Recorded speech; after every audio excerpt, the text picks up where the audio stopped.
Hey, it's Jessica Honegger, founder of the socially conscious fashion brand Noonday Collection. Welcome to the Going Scared podcast. Today's podcast guest is Emily Lay. Emily is the CEO of Simplified, which is a brand that stands on the idea that there's more to life than being endlessly busy and always overwhelmed. I can give an amen to that. Her cornerstone product is called the Simplified Planner, and I'm sure so many of you already know about it. It's changed thousands and hundreds of thousands of women around the world with its minimal and meaningful pages, all with the idea of helping women to simplify their lives. I have to admit, guys, I'm not even a list maker. I am a list maker, but I've got like piles of lists, like some on my phone. I even have like 20 notes opened on my phone with 5 different lists. I was a little intimidated to talk with Emily today, but guys, I was so wrong. Emily's motto is really about grace and not perfection.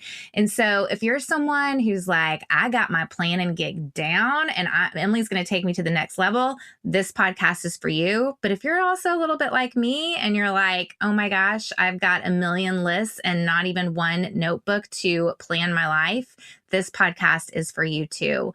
We really cover today the power of saying no, which, guys, that is not easy for me. I thrive on the yeses. And so Emily really reminded me today that there's courage in the no. I'm excited for you to give this one a listen. Hey, Emily, welcome to the show today. Hi, thanks for having me. So I'm really excited to chat because we met through a mutual friend, Micah May, who also is a little bit in your industry with calendars and planning. And honestly, this has been a whole new world for me. Like if you would see that I'm a hot mess. I mean, Emily, I am a hot mess. Like I have notebooks that I get, at conferences or that are gifted or May Design, and I have like 15 of them, and I start writing notes in one, and then I lose it, and then I pick up another one. I mean, it is next level over here. So Micah was telling me last year that there's a whole conference just for like people who plan. It's intense. There is. I have to just preface and tell you, like, girl, I get it. I have 3 kids and run a business, and I love to, be organized and get organized, but like my house is a disaster half the time too. It is a journey, we all want to be organized, but there's real life out there, There's real life. My husband is a super organized, he keeps things running like a well-oiled machine. So our house is always in order, but I don't even know how he deals with the fact that I've just got just notebooks and anyway. So maybe you're going to help me today. I'm here for honestly, you. That would be awesome.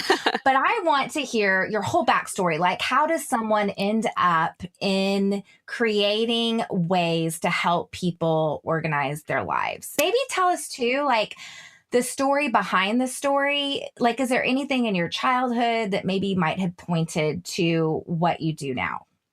Yeah. Well, looking back at my childhood, my mom has been just a huge influence to me in terms of, how to run a house and how to, parent and have children and balance things. She was a working mother and she was a teacher for many, many years, just retired, and had 2 kids. And growing up, everything that my mom did, my mom and dad, they've been married 40 some odd years. Everything that they did for our family it just felt very effortless. Like I grew up in a house literally with a white picket fence. And it was wonderful. And we had a lot of stability and foundation and tradition. And my mom worked for a school, she was a teacher. And my dad we worked for the local power company. And I remember becoming an adult and looking back at my mom and saying things like, I don't understand how in the world you were able to get dinner on the table every day when you were at your job all day long too. Explain to me how I'm supposed to do all the things. And my mom's just been really influential in helping me, kind of get those things under wraps. But organizing and planning has always just been something that I've kind of had a knack for. And obviously I thank her a lot, but it's also out of pure survival. I have 3 kids. My twins are 3 years old. My oldest is 7. My husband's really busy with his job. My job's busy. And I just kind of have to be that way. So the business, our business, which is now called Simplified, we have a simplified planner and we have recipe binders and home-based management binders and things like that. It was all born out of just a really difficult time in my life. I was working in corporate America, and my husband and I wanted to have a family.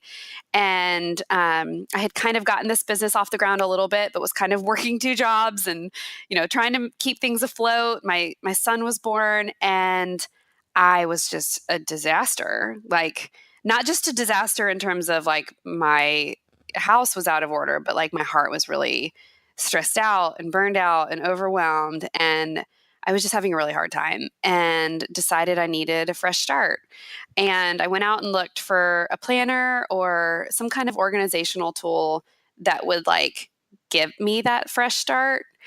So I went out looking to buy the fresh start, I guess you could say. And what I learned in the process was every tool out there was really complicated and wanted me to track things like water intake and my budget for the day. And I was like, I literally just drank like 17 cups of coffee. I don't even know what you're talking about. But everything was just really complicated. And then also throughout the whole process, I realized that it was really just a heart change that needed to happen for me. And so the Simplified Planner was born out of that. I just got a couple pieces of paper and a binder and a Sharpie and started sketching out what my page would look like. And yeah, it's been a really long journey since then, falling on my face a lot and doing a lot of right things and a lot of wrong things. But, the idea that life can be simpler, that it doesn't have to be so frantic all the time was really what I was after and continue to be.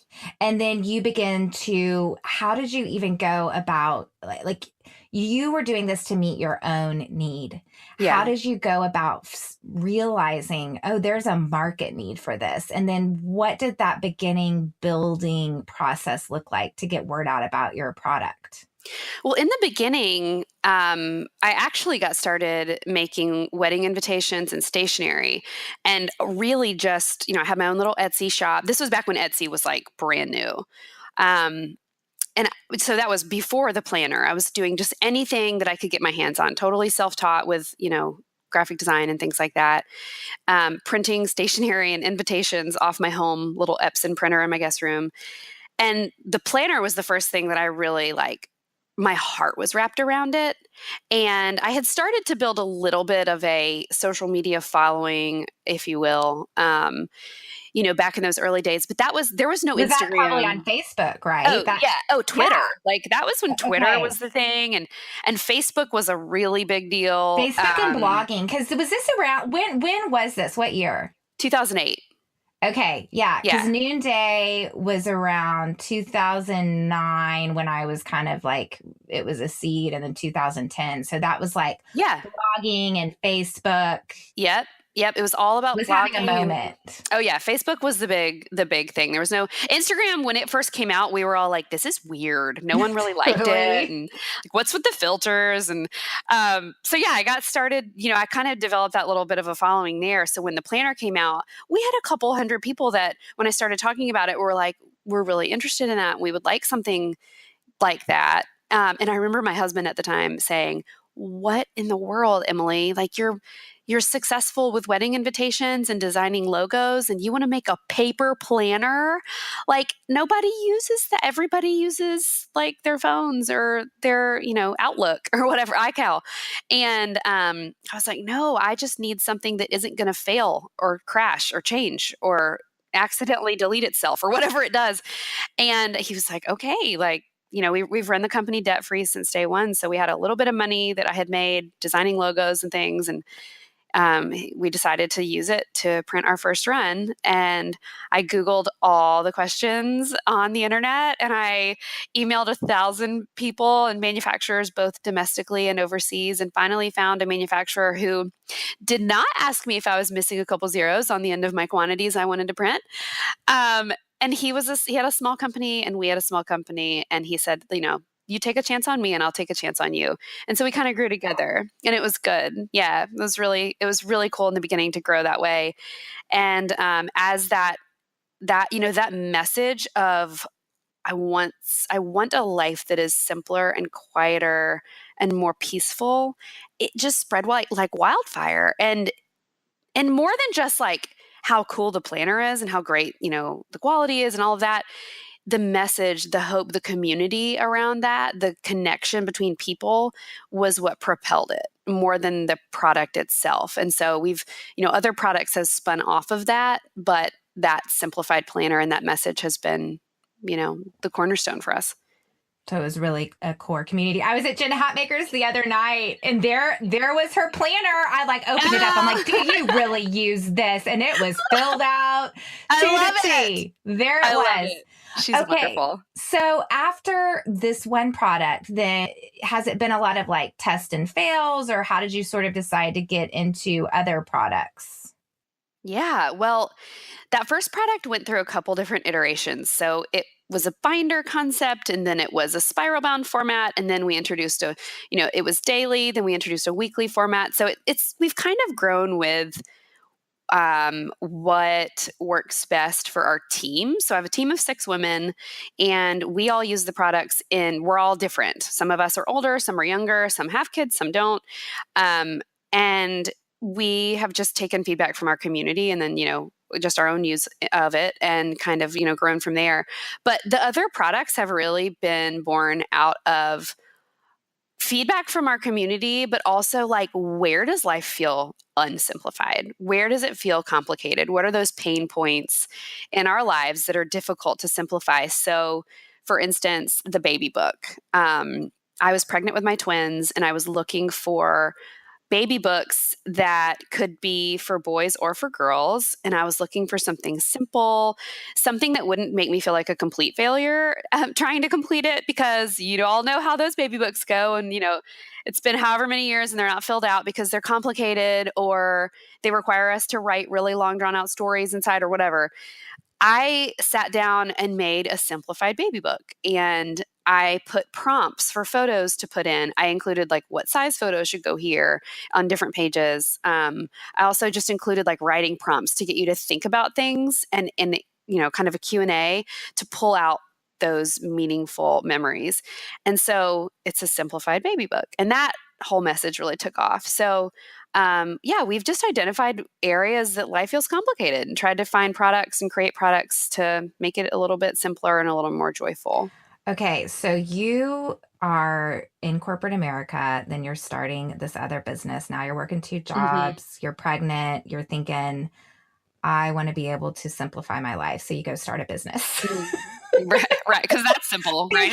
Like I'm going to leave my 60-hour-a-week job for my entrepreneurial journey, and then I'll work 120 hours a week. Yeah, exactly. Right. So tell me a little bit about that journey, because there are seasons in entrepreneurship. And I have heard you talk about that after a couple of years of that hustle, that you did something that was a bit counterintuitive to so many of us, which is when we find ourselves at a crossroads of growth, instead of putting the gas on, you were like, how can I take the gas off? So I want to hear a little bit more of that process. Yeah. Oh my goodness. That whole experience was so life-changing. It was at the end of 2016. My first book had just come out, Grace Not Perfection. And I should have been feeling elated and just over the moon because our products are being carried in 800 stores around the world. My first book had just come out and done really well. Our online shop was growing by leaps and bounds, and I was miserable. And it made no sense to anyone. We also had 1-year-old twins, and my son was anybody miserable. I can right. I can understand that part. Yes. My son was 5. We had moved that year. There was just, wonderful things, but all the things, right? So I sat down one day at the end of 2016, and I had just listened to Shauna Niequist's book, Present Over Perfect, and it just hit me like a ton of bricks. I looked at my husband and said, I'm drowning. I literally feel like there's an elephant on my chest. I cannot breathe. I don't know what to do, but something has to go. And I don't even know what it can be, because everything is doing what it's supposed to do. Everything is growing. Everything is moving forward. But I am miserable, and I feel sick. like physically, I feel like something is wrong. I can't, like, I'm not creative. I have no idea what's supposed to come next for the business creativity wise, because I don't have room to be creative. I was on 48 airplanes that year, 48. And by the way, I hate flying. Wow. Yeah. So my husband is wonderful. He's like the voice of reason, but he also will kind of like give it to me straight when I need to be told straight. And he was like, quit, like figure out what you're going to quit and quit. We will survive. Like we have our children. We are safe. We have a house. We can live a different lifestyle. We can cut back financially. Like you cannot keep going like this. And it was like the support I needed to say, okay, I am going to step back and I'm going to get a very large piece of poster board, which is what I like to do when I get overwhelmed, and a Sharpie, and I'm going to write down all the things I'm committed to right now. And I did. And I was committed to a lot more than any one person should be committed to. And he and I sat down and he said, what are we going to cut? And I knew in my gut that I was going to have to quit our wholesale program. And it looks and sounds really amazing to like have that in your professional bio, like carried in 800 stores around the world. That looks and sounds really wonderful, but it felt terrible. Oh my And gosh. No, like, I mean, I go to New York for those yeah. shows. Oh, And yeah. I mean, it is so much hustle and involves so Yeah. much customer service. And Oh my goodness. so, And I mean, like, to me, I'm like, yes, yes, right? take that And load off. yes. And it's like this, it's like a whole other business. I mean, we were selling direct to our consumers, our customers online, and it was working and growing. And we just were so passionate about connecting with that woman who is in whatever season of life, but is like overwhelmed. And I almost feel like God brought me through this journey to remind me what that feels like so that I can inspire other women to cut back in other ways in their lives. So, we went through this whole process. I had to make a plan to quit. I had to tell a lot of people that were disappointed. Um, I mean, I was afraid I was going to lose other partnerships because I wasn't the girl whose products were carried in 800 stores around the world. Um, and I did. I had to disappoint a lot of people, but at the end of the day, we quit. Like we ripped a lot of Band-Aids off and sent a lot of, emails and had a lot of hard conversations. And at the end of the day, there were 4 people in my house who were elated that mommy was back. Yes. And that's it. Like, Yeah. that's the story. I mean, it's been life-changing. And it was literally, I can't remember the exact number, but it was like cutting 30 to 40% of our income, our gross revenue for our company. And the amazing, incredible part is that we spent 2017 taking all of that energy and focusing it toward our customers rather than our retailers. Mm-hmm. And that paid off in spades. And our company grew. Like we Wow. made up all that revenue. Wow. And I can't even believe That's I'm saying. amazing. That's like you operationalized what you are preaching, and it's worked. It's so funny because our leadership conference for our ambassador leaders was in Chicago a couple years ago, and it was right when Present and Perfect was coming out. And so Shauna came and met with all of us, and some of my executive team read Shauna's book. Her life was flipped. She's like, I'm not supposed to be working at Noonday. I'm supposed to be at home for my senior year kids. Goosebumps. Oh my gosh. So I was like, Shauna, I cannot let anybody else read your book, Right. And it was ironic because I'm having her come and speak to my top people in our company and the message. So let's talk a little bit about that, because I think there is a tension that we hold, Emily, especially I think success provides some luxury to make choices. You know what I mean? Yep. So I didn't realize this was just 2016. So you had reached a certain level of success, which enables a little bit of choice.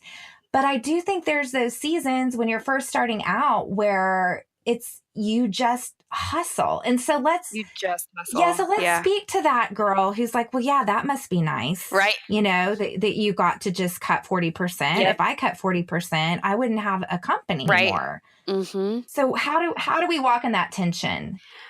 I think that oh goodness. I think that I look back at 2008 9, 10, when that was me, when I stayed awake until 3 a.m. and then went to work at my corporate job at 6, 7 in the morning. Um, and I do have regret about that, if we're being honest. I do have regret because I basically burned out my thyroid, specifically. Mm. My, I had a doctor say to me, like, you realize that's not normal, right? To stay up until all hours and be chasing something that hard that you literally burn your body out. Never mind your mind and your heart.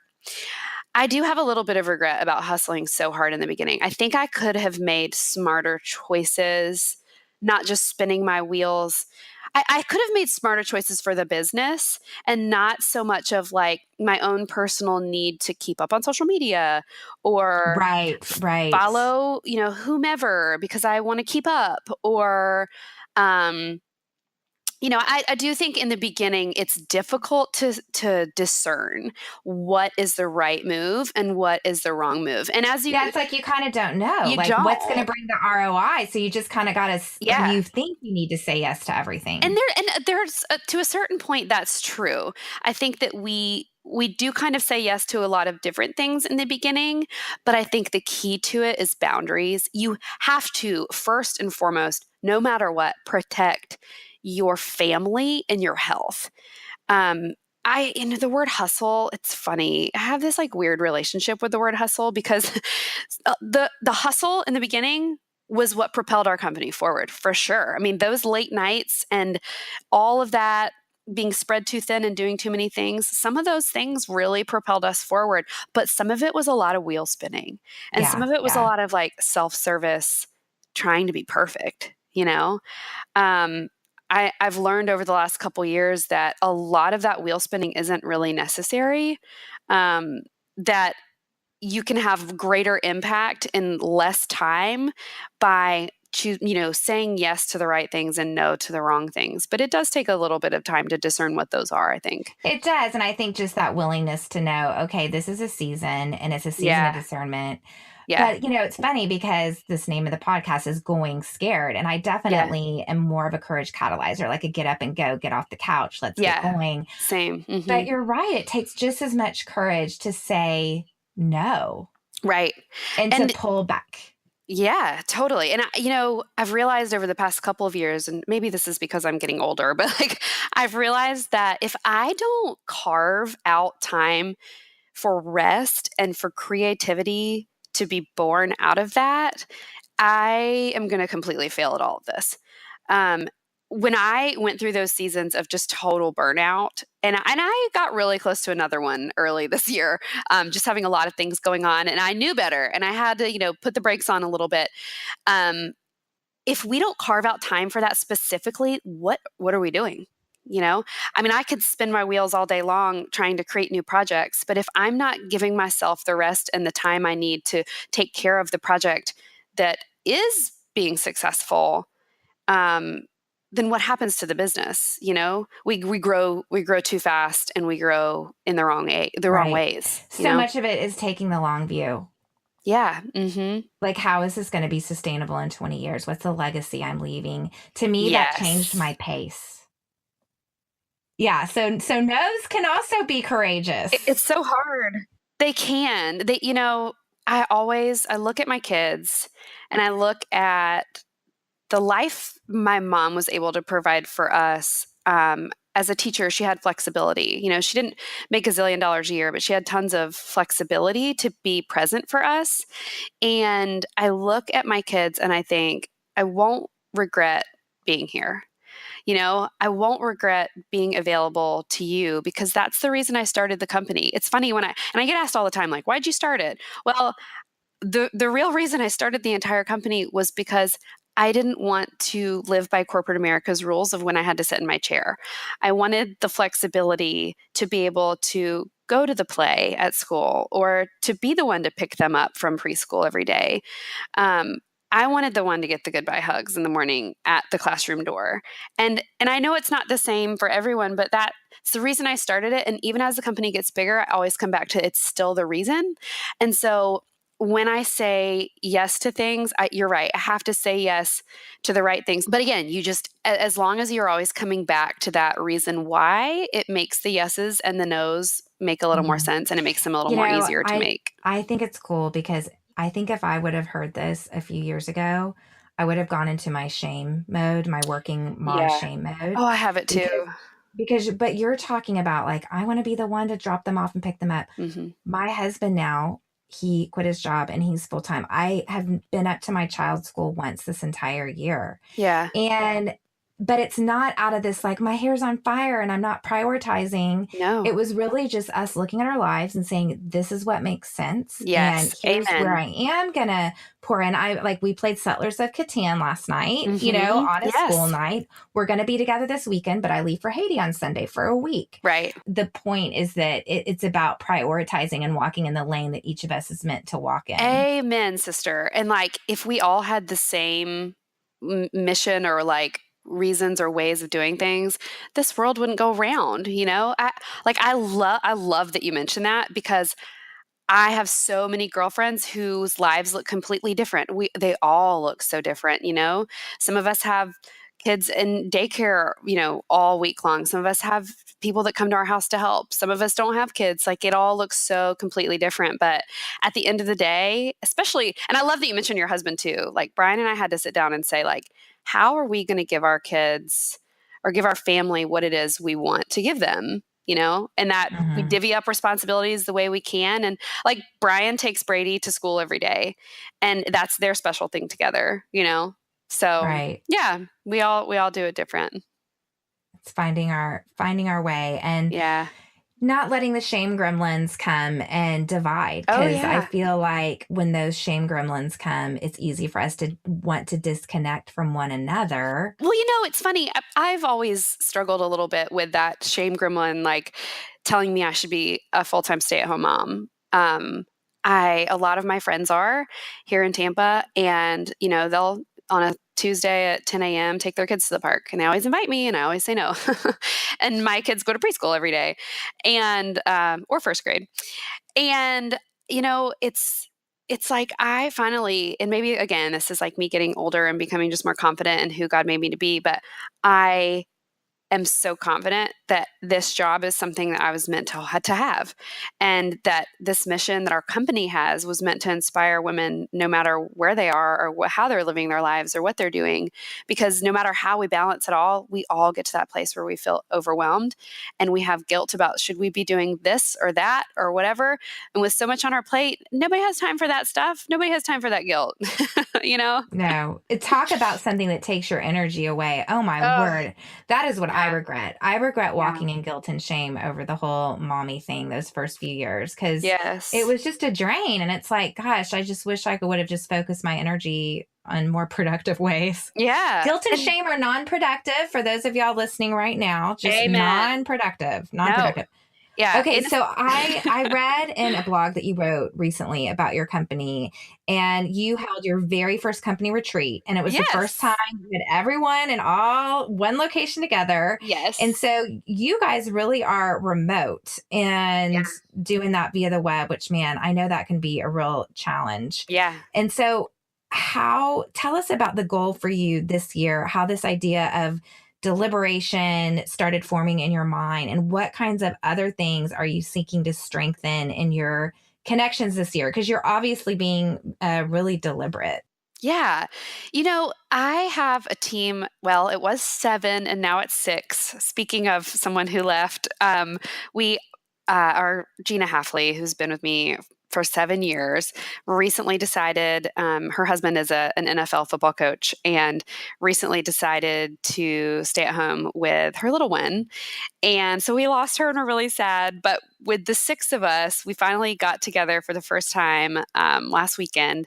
And it was wonderful. Like, I just really am thirsty for that connection. And I really think it has a lot to do with getting out of that wholesale program. Like, we decided that connection with our customers, with those women, like seeing them, hearing their stories was important. It's why I did a big book tour this year and went to, I don't know, 7 different cities and met just thousands, I think, of women, in person.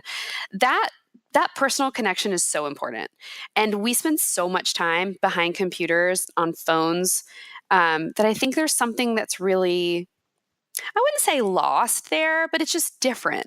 And when you get in person with somebody and you can have those conversations and laugh with them and talk to them and see things with them, there's just such a better connection that's formed that when you get back to your computers and to your screens, you're stronger as friends and as teammates. So, yeah, we decided to host everyone here in Tampa and had everybody fly in, and it was great. Like, I'm not sure it was the most productive thing we've ever done. We didn't set like big grand goals for the next few years, but we did like sort through some things we've been working on together and just like have a lot of fun. And it was great. Mhm.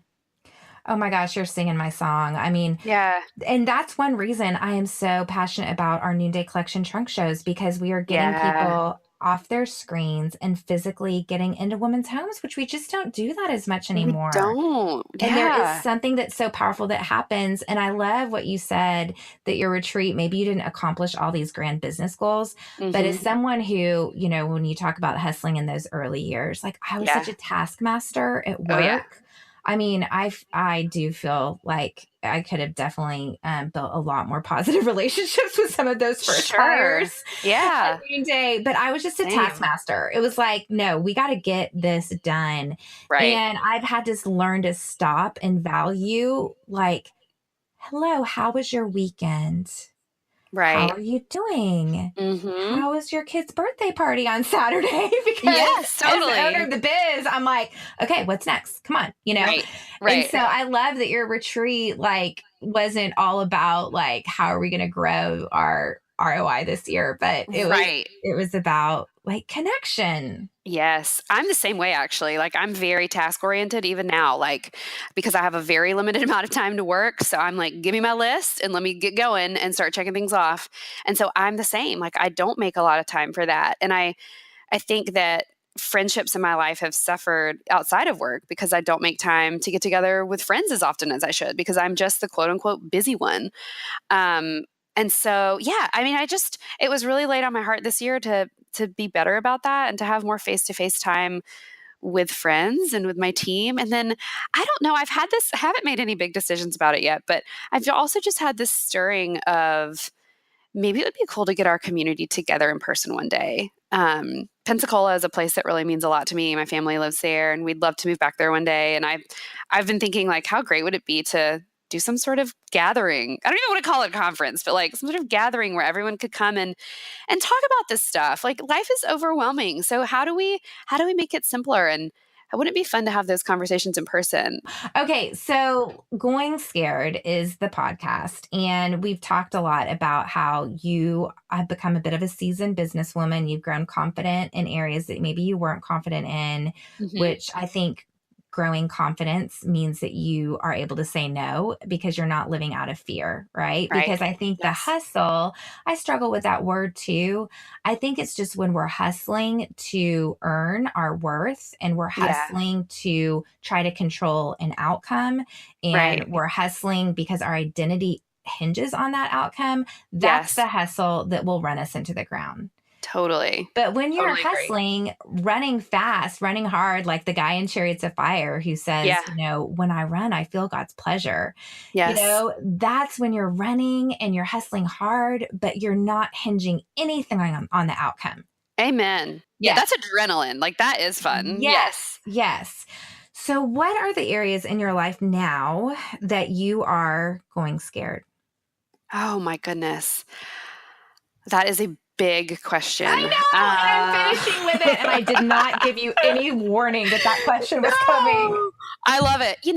I am going scared and parenting right now, if we're being honest. Like, the business is doing well and I'm confident in what it's doing. We did just change our business name and that was scary That is because scary to kind of rebrand like yes, that. yes, my name has always been on everything, but I have really felt God telling me, like, this is about more than Emily Lay.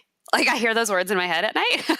And I think it is. I think it's a lot about a lot more than Emily Lay. So Emily Lay is still part of it, but it is simplified now. And it's just so clear to me. And I feel very confident in it, but I've been very fearful that I'm going to like rock the boat in the wrong way in some areas. So I'm going scared a little bit there, but man, parenting right now, like, oh my gosh. Our house at night is anything but simplified. It is like loud and chaotic. And Brian and I always say, like, surely, well, in the beginning, we said, surely God's going to give us one child that's like the meek and quiet one. And like, we didn't get any of those. We got big, loud, awesome personalities that when you put them all in a room together are like, it's like a circus. Yeah. And as someone who really like loves quiet and order and like everything to fall in line, it's not like that here. And it's hard. I mean, thank goodness Brian and I are a good team, but like, it's rough sometimes because they're 3 and our biggest is 7. And we got a lot of things going on. And I feel like I'm going blind a little bit sometimes. So I think I'm going a little bit scared there, but we're just pushing through and trying to get through these toddler years and make the good choices for them. You know what? We're all going blind in parenting. That's the thing. Yeah. I think that has been, it's true. Parenting is the most vulnerable, scariest thing because you don't want to mess it up. You don't want to mess it up, and yet you will. No. And you will. Yeah. And I think it's owning that, like, I used to think perfect parenting in, perfect children out.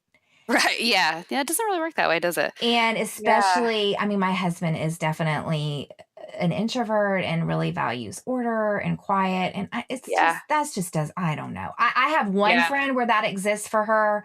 That is not our home. Oh my gosh. Yeah. I mean, we had high hopes for a family night last night. We got out the Settlers of Catan. Well, yeah. I looked side-eyed at one of my kids, and she ended up in the closet crying. And then my other kid ends up in his room with the door locked because he really wanted to play. And then you know, a hot mess. Yeah. You know, but I do think ultimately it's connection. So it all comes back to connection. And I think that you are doing that in your business, and you're being deliberate in how you're connecting with your customers. You're being deliberate in how you're connecting with your team. And I think parenting, it's just connecting, you know? Yep. And totally agree. Oh, it's so hard. But at the end of the day, like, I've just had to learn to become really comfortable in the mess of it all. I mean, we are in a season of chaos, if we're being honest. Like, it is just a little chaotic sometimes. yeah. And I have to embrace that a little bit and remember, like, it might be chaotic when it's dinner time and I'm trying to get something on the table and they're climbing up my legs, all 3 of them in the kitchen. But those 10 minutes that I get with each one of them at night to tuck them in, when, you know, that moment when they want to like unpack their souls to you, like that connection matters a whole lot more than like the disaster waiting for me downstairs to clean up. It's true. It's so true. It's so true. Yeah. Well, on that, we will wrap it up. Thank you so much. Thank you. Really enjoyed our conversation. So how can listeners find you if they want to engage more? Yeah. Our website is emilylay.com, and you can also find us on Instagram at emilylay or at Simplified. Awesome. Go get you guys a planner. Thanks, Emily. Thank you so much. That was such an enlightening conversation for me. I am such a yes person. And when I hear someone saying no, I realize it can take just as much courage to say no to something as it can to say yes to something. And it was really cool because later, the same day that I interviewed Emily, I met with another entrepreneur. And she had reached out. She'd wanted to meet for some advice and for some encouragement. And she was telling me that she, in her business, had everything she ever wanted right then. She was in stores she had only dreamed about. Her product was in Anthropologie and Neiman Marcus and others. And yet here she was thinking, this is all I ever wanted. And yet it really wasn't what she wanted after all. And so she also, because of this conversation I had with Emily, I encouraged her to reconsider some of her wholesale accounts and to think about what was her why. Why did she say yes to this? And ultimately, it was about serving people and loving people. And so I just want to encourage many of you guys who are listening. Yes, there is a season when you got to say yes to all the things and you hustle hard. But I think it's important to recognize when that season comes to an end, and then you can really discern and focus on what do I need to courageously say no to in order to stay true to the yes that began the entire endeavor? Thanks so much for listening to today's episode. I'm having so much fun. Please come DM me. Tell me what you're learning. Tell me what you want to hear. I love being in this new podcast community with you. Thanks so much for joining me on the Going Scared podcast today. If you like what you heard in this episode, be sure and subscribe to the podcast on iTunes and leave a review so other people will join the conversation. If you'd like some behind the scenes looks at my life as a CEO, a mom, and a courage catalyzer, be sure to follow along on Facebook and on Instagram at Jessica Honegger, Honegger. Until next time, let's take each other by the hand and keep going scared.